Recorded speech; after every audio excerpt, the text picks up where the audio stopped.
Tout le monde se souvient de Honey Boo Boo, non? Cette petite star de la télé-réalité hyper exubérante qui a débarqué sur nos écrans et a conquis l'Amérique. Mais voilà, derrière les paillettes, derrière les phrases cultes qu'on a tous répétées, eh bien se cache une histoire beaucoup plus sombre. Une histoire qui, au final, nous interroge sur pas mal de choses. Allez, on plonge ensemble dans la véritable et tragique histoire d'Alana Thompson.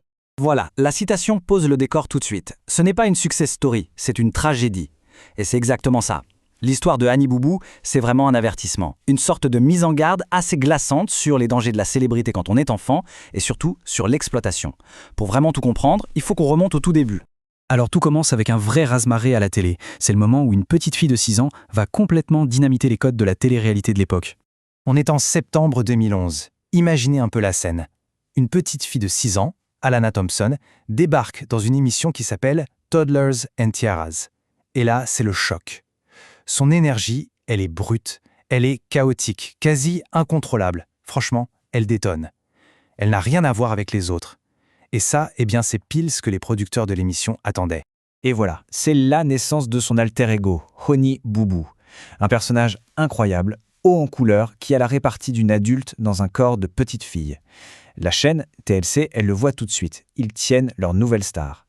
Mais la question, c'est pourquoi sa famille a accepté de la jeter comme ça dans l'arène? Pour le comprendre, il faut vraiment voir d'où ils viennent. Parce que oui, l'histoire de Honey Boo Boo, c'est d'abord et avant tout l'histoire de sa mère, la fameuse Mama June. Et c'est l'histoire d'un héritage lourd, un héritage de pauvreté, de traumatisme, c'est ça qui va tout conditionner. Le parcours de June, c'est un concentré de galère, en fait. À 2 ans, ses parents divorcent, elle est élevée dans une sorte de négligence affective, et puis à 14 ans, elle tombe enceinte, elle quitte l'école. À 17 ans, deuxième enfant. À 21, le troisième. Les pères, eux, sont quasiment absents. Et c'est ce mélange explosif entre précarité et aucune perspective d'avenir qui va faire que la promesse de la télé, d'un seul coup, va devenir hyper séduisant. Et donc voilà, avec sa personnalité explosive et une mère qui rêve de reconnaissance, Alana va être propulsée au rang de superstar. Le changement est radical. C'est le jour et la nuit. TLC leur offre leur propre émission. Here Comes Honey Boo Boo. Et là, du jour au lendemain, littéralement, ils passent de la pauvreté en Géorgie, de l'anonymat total, des factures impossibles à payer, à la célébrité, à la sécurité financière, au tapis rouge. La pauvreté, c'est fini, du moins c'est ce qu'ils croient. Et le succès, il est juste colossal. 2 à 3 millions de spectateurs en moyenne par épisode. C'est énorme. Tout le monde parle de la famille Shannon. Ils sont invités partout. C'est devenu un vrai phénomène de société. Évidemment, une gloire aussi soudaine, ça a un prix. C'est le fameux revers de la médaille.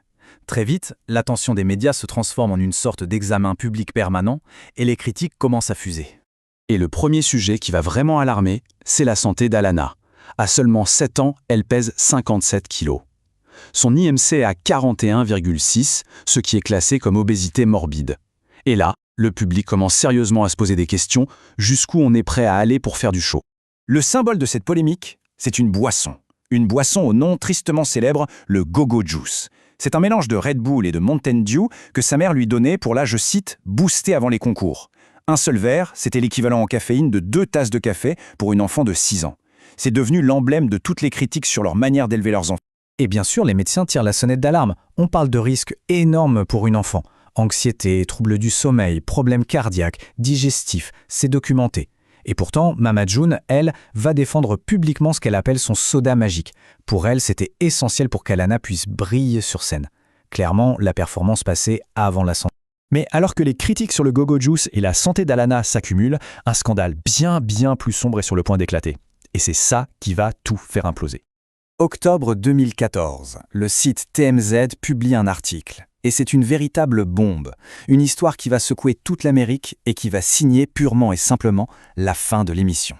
Dans cet article, on découvre que Mama June a un nouveau petit ami, un certain Mark McDaniel. Bon, au début, son nom ne dit rien à personne, sauf que son casier judiciaire, lui, est absolument terrifiant. Il sort tout juste de prison, condamné pour agression sexuelle sur mineur. Et là, on pense avoir touché le fond. Mais non, le pire est à venir. L'enquête révèle que la victime de cet homme, Mark McDaniel, ce n'est autre que la propre fille de June, Anna, sa fille aînée. Il l'a agressée des années plus tôt, quand elle n'avait que 8 ans. Et là, on arrive au cœur du drame. C'est la réponse qu'a donnée Mama June à sa fille de 8 ans quand Anna a eu le courage de lui avouer ce qui se passait. Sa mère lui a répondu « Je te crois pas ». Tout simplement. Au lieu de protéger son enfant, elle a choisi son partenaire. Elle a choisi d'étouffer l'affaire. C'est une trahison absolue, et sa révélation au grand jour est juste dévastatrice.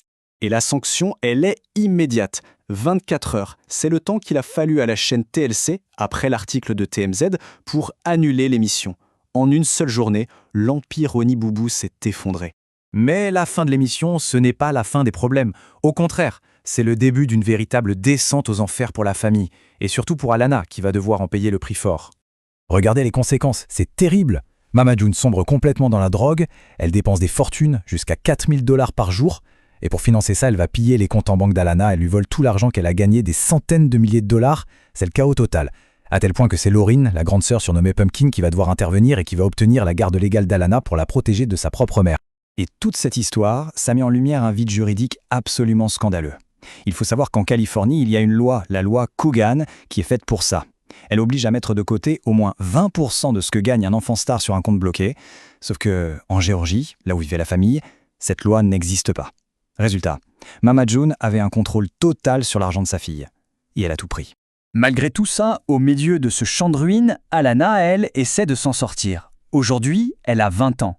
Elle tente de se reconstruire, loin, très loin des caméras. Elle étudie pour devenir infirmière en néonatologie. C'est une tentative assez poignante de se construire une vie normale, à l'exact opposé du chaos permanent qu'elle a toujours connu. Et finalement, cette histoire, elle nous renvoie à nous-mêmes, à notre rôle en tant que spectateur. Parce qu'on a regardé, on a peut-être ri de ces phrases chocs, on s'est indigné aussi. Mais quand la vie d'un enfant devient un spectacle, un divertissement, quelle est notre part de responsabilité dans tout ça ? La question reste ouverte, et elle est peut-être plus importante que jamais.